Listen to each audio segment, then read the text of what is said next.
Три неща, които прави Кристиано Роналдо при отхвърляне. За разлика от повечето мъже, които започват да преговарят или да се обясняват защо заслужават шанс, Роналдо просто казва «Обригадо», благодаря на португалски, и се оттегля. Защо работи? Запазва достоинството си и оставя впечатление за зрелост вместо отчаяние.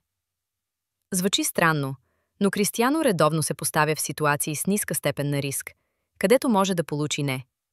Преди мачове понякога предлага на непознати жени в хотелската рецепция да се видят за кафе. Ако получи отказ, чудесно. Ако получи да, още по-добре. След всяко отхвърляне, Роналдо анализира как се е представил, точно както гледа видео от мачовете си. Беше ли позата ми твърде арогантна? Беше ли времето подходящо? Бях ли достатъчно ясен в намеренията си? Пример. Ако жена му каже, че е твърде интензивен, следващия път ще бъде по-сдържан в първоначалния подход. Роналдо се отнася към романтичните взаимодействия като към спорт, с дисциплина и анализ.